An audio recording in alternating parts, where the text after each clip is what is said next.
รา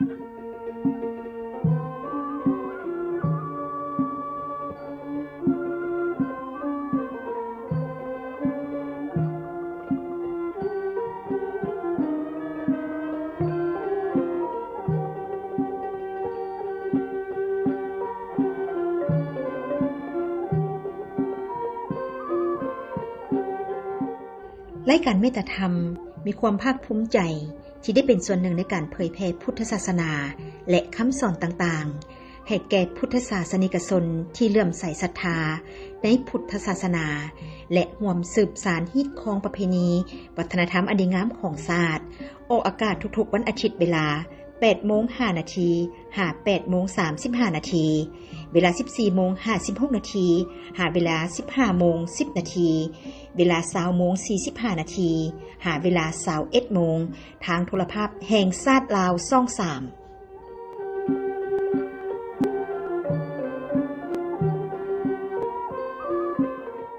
วันนี้อาตมาถืออัดให้แน่นให้เต็มอัดความดีอัดความดีอัดความปิติเต็มหูเต็มตาเต็มกายเต็มใจอิ่มที่สุดเลยโดยเฉพาะท่านคุณทวีประสิทธิศักดิ์อัดให้แน่นซื่นใจดีใจสิ่งอันใดผมมีเท่าเทียมกันวันคืนเดือนปีผ่านไป365 วันหรือ366 วันก็ครบปีหนึ่งแต่อายุของท่านทั้งหลายปีทั้งหมดจะมีอยู่12 ปี12 เดือน 7 วันหมุนไปหมุนมาอันความเก่าใหม่ของปีของอายุเกิดขึ้นจากการสมมุติและบัญญัติเอาของบนมนุษย์ถ้าพระพุทธเจ้าว่าอย่างท่านใหญ่สรีว่าตั้งพวกเราว่าได้อาตมาได้87ถ้าพระพุทธเจ้าว่าอย่างท่านใหญ่สรีว่าหมดไปแล้ว86จากนี้ไปจะได้เท่าไหร่อันกำหนดเท่าไหร่อันนี้พระพุทธเจ้าว่าถึงอย่างไรก็ตามพวกเขาได้ผ่านพ้นมาแต่ละปีโดยบ่เจ็บบ่ไข้บ่ป่วยบ่ตายถึงป่วยก็บ่ตายได้ผ่านพ้นมาก็พากันชื่นใจดีใจพากันเฉลิมฉลอง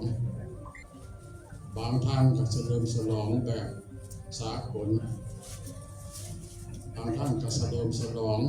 แบบฮีตของประเพณีบางท่านก็เฉลิมฉลองแบบพุทธศาสนาใน 3-4-5 ปีมานี้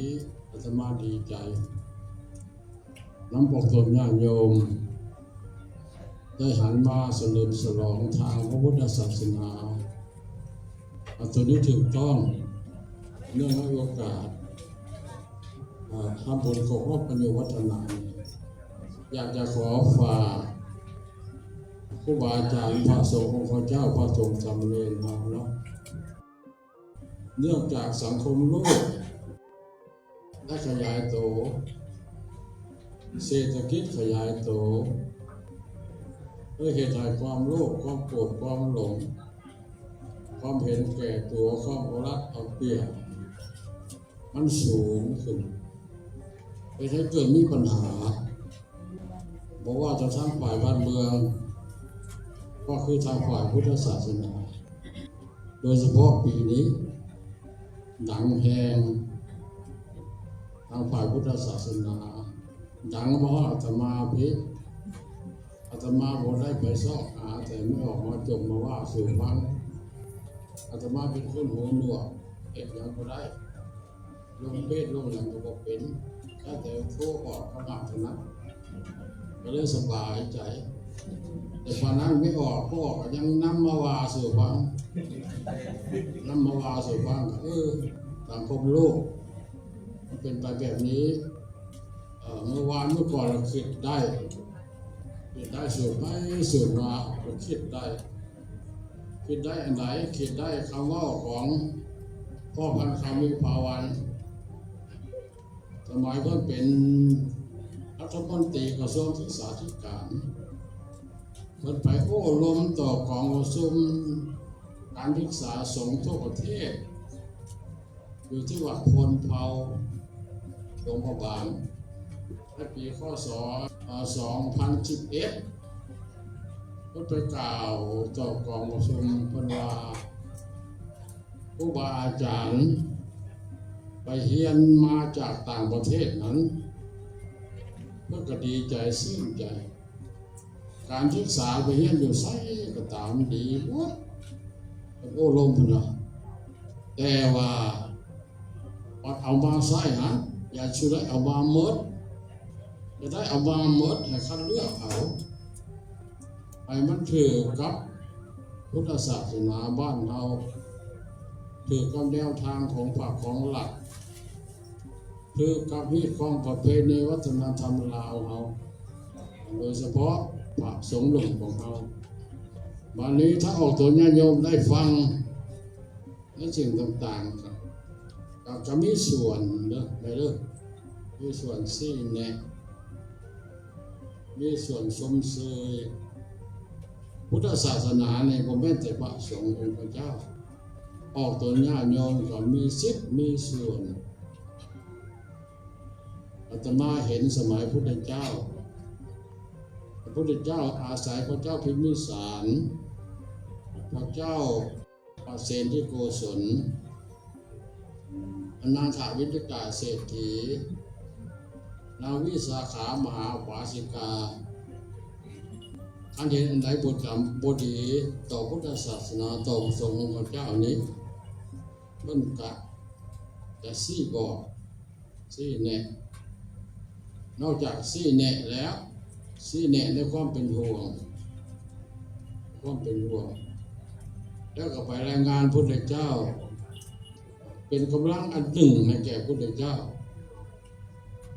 สิเรียกมาแม่นบ่แม่นความไม่ออกบ่แม่นความบ่ออกบ่โดยเพราะนั้นสมัยนั้นมันว่าง่ายไม่ใช่โสดาสกทาอนาคาอรหันตาพวกเขามันบ่มีแล้วเอายากบ่ถึงยังไงก็ตามก็มีส่วนซอยเท่าใหญ่มีส่วนซอยครูบาอาจารย์ถือว่าเป็นลูกเป็นหลานอาตมาไปพงศลี10 กว่าปีมาแล้วไปเปิดกองประชุมแต่งตั้งประธานพสหลังจากเปิดกองประชุมแล้วก็เปิดโอกาสให้ออกตนญาติโยมแนวราวสั่งซาดเมืองแนวราวสั่งซาดแขวงภายในเมืองภายในแขวงเฒ่าแก่แนวโฮมประกอบก็เห็นที่คลองข้าวเจ้ามันยังแบบเดิมอยู่ก็มีเนาะกินข้าวแรงแกงฮ้อนนะนะครับคดีบอกคดีอยู่ยังดึงไว้อยู่นโยบายกว้างเพราะพุทธศาสนายังบอกเข้าไปถึงหลายเป็นแบบนี้หมดตั้งแต่พระเจ้าพ่อหมอมาหมดสัตว์ตัดชีวิตบวงสรวงกันนะให้เต้กว่านี้เพราะว่าเห็นจุดอ่อนของพระสงฆ์ว่าใส่เต็มเป้งเลยมุ่นอุ้ยปุ้ยเกินขนาดพระสงฆ์นะผมมีอันใดดีเราว่าตามข้อเป็นจริงบัดนี้ประธานแนวเราสั่งซาดขึ้นประกอบข้อเหตุข้อเห็นได้ก็พูดนะเพิ่นดีหรือบ่ดีนี่มันมาจากบ้านเฮามาจากพ่อจากแม่ที่ไปสิ้นโทษใส่เพิ่นมันยังบ่ถูกได้ ท่านพ่อแม่สอนดีให้มันจงเป็นแบบนี้ประธานแนวเราสั่งสร้างโอ้ได้ขบวนเพิ่นมีส่วนร่วมน้ำกันปฏิเพิ่นแต่ว่าเอาตัวญาติโยมหั่นล่ะถ้าลูกหลานหั่นเฮียนดีเฮียนเก่งกิริยามารยาทดีหั่นนะดุมันขยันหั่นนะบ่ค่อยจะมาไว้กันไอ้ผู้เว้ายากสอนยากประโยชน์เป๊ะให้ครูส่วนหลายนะสมัยก่อนมันพวกพ้นโทษจากยาเสพติดประโยชน์เป๊ะสวัสดิ์ป่านะคนเอาน่ะเพิ่นก็หับไปบัดนี้หับไปหับมามันคือการเข้าเอาหินทับหญ้าเนาะถ้าอยู่นครเจ้าหั่นน่ะคือเอาหินทับหญ้ามันอยู่ในข้อบังคับเด้หญ้ามันก็ตายบัดนี้เอาหินออกหญ้ามันก็ป่งเพิ่นไปอยู่วัดป่านะคนไปอยู่บนไหนแล้วมันป่งกันนะอยู่ว่าศรีสะเกษก็เจอมา2-3 รายปีนี้ก็เจอได้น้ำส่งเมืองสถานีต่างกว้างพรรษานี่นะมันเป็นในลักษณะนี้เพราะเอาไปซ่อมน้ำกันเดี๋ยวโยนให้แต่คุกอาผมแม่อันได้ขอโบนำประธานแนวเราสั้นพงศรีได้พ่อพันคำพ่อนี้เพื่อแสดงคติเฮียนบ้านแต่สายกระตามทั่วโลกเด็กไปเฮียนดีเมื่อเวลาเอามาอย่าเอามาเมื่อนะตัวไหนเป็นปอสอดของเอาทิมแต่พอทรงเขานะบ่มีเขามาทั้งสิ้นแล้วเราเกิดปัญหานี่ขอฝากเนาะขอฝากแล้วก็ให้เฮาโป่งตกจังซี่เรื่องธรรมดาอันไปคิดแล้วก็ให้บรรพรสุขภาพถ้าผู้ใดอยากจะมีสุขภาพกายสุขภาพใจดีต้องมีหาแม่คนดีเฮาอยู่ทั้งอยากมีสุขภาพกายสุขภาพใจดีต้องมีหาอาตมาขอเรียนลำดับอาตมาเหตุได้ของส่วนญาติโยมอาจจะเหตุบ่ได้เพราะการนอนการรับประทานอาหารหน้าที่การงานมันบ่คือกันภาพสงฆ์เหตุได้ฉันเป็นเวลานอนเป็นเวลาตื่นเป็นเวลาอาตมาเรียนสิ1อารมณ์ตื่นมาต้องเฮ็ดให้อารมณ์ดีอารมณ์ดีก่อนตัวนี้สำคัญมีปัญหาอย่างว่ามันมาข้างมาคาถ้ามันข้างคากับพญาปงมัน2อากาศตื่นมายามมื้อเช้ามันอากาศมันดีเอาสูดลมหายใจเข้าลึกๆอันนี้เรียนแบบพุทธเจ้าเขาจะนั่งสมาธิก็ได้ไหว้พระเราจะนั่งบนใดบนหนึ่งก็ได้หายใจเข้าลึกๆกั้นน้อยนึงแล้วก็ค่อยผ่อนออกทางปากก็ได้ออกทางดังก็ได้อันนี้ก็เห็นในอายุยืนอาตมาเคยไปขึ้นภูมันเมื่อยเนี่ยวิธีใดเนาะสิแก้เมื่อยเกิดอยู่ในนี้หายใจลึกๆสับ3-4 เสื้อแล้วก็ไม้ออกพระพุทธเจ้าเห็นเป็นตัวอย่างตัวนี้อากาศเนาะเขาจะเห็นอยู่เรื่องก็ได้เห็นอยู่เดินบ้านก็ได้3ออกกำลังกายก่อนจะมาไหว้พระเนี่ยจะมาตื่นตั้งบ่าย3 โมงอย่างน้อยนะตื่นแล้วว่าก็คือนอกจากนั้นก็โน้มกายลงไอ้มันเส้นเอ็นชุดนี้นะเส้นเอ็นจนไม้เมื่อเขาสิย่างไปเป่าไปเลย เฮาเท่ายังเห็นกันยากเลยเนาะอาตมาเห็นมาหลายปีแล้วอ่ะออกกำลังกายนอกจากนั้นก็ไปเดินวัดเดินพระสงฆ์เฮาก็พัดเดินมาไหว้พระนี่ก็ออกกำลังกายแล้วเอาสวดมนต์ไหว้พระดังนี่นะมันผายปอดผายข้างในแล้ว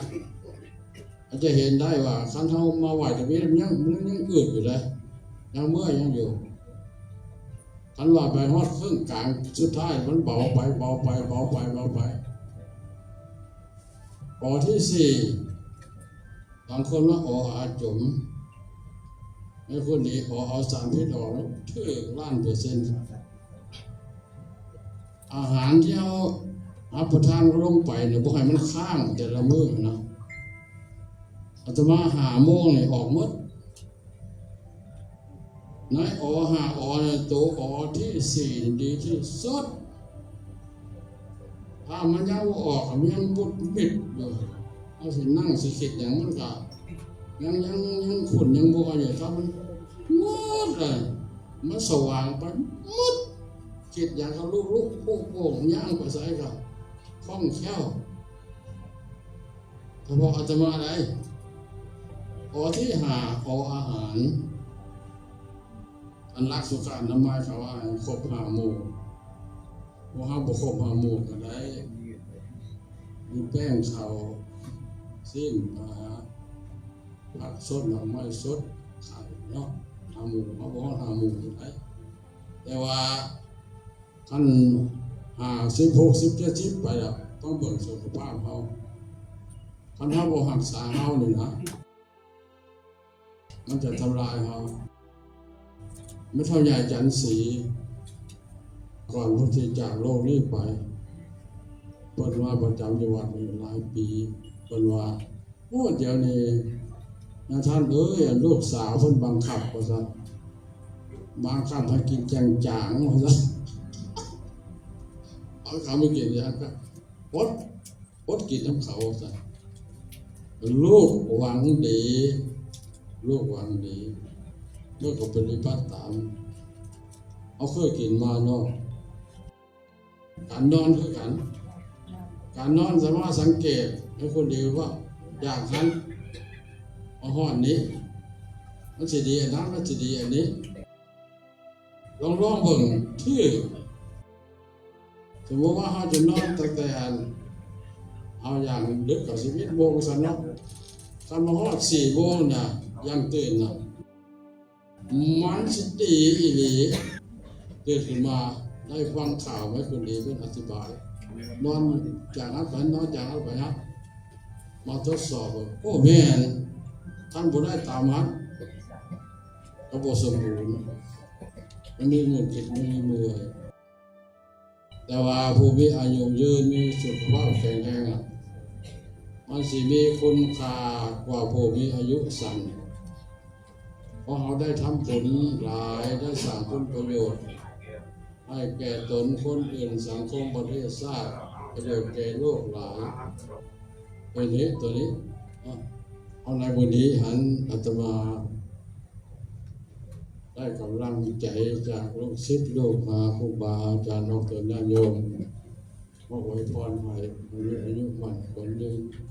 อาตมาก็ขอเอาพรนี้กลับคืนเนาะให้อายุยืนคือกันแข็งแรงคือกันบ่เฒ่าบ่แก่เนาะบ่เฒ่าบ่แก่ก็ให้แข็งแรงเนาะขอคุณพูดว่าทำว่าสมบูรณ์ความรักษาอายุยืนเป็นสุขทุกองค์ทุกคนทุกท่านโดยเถิด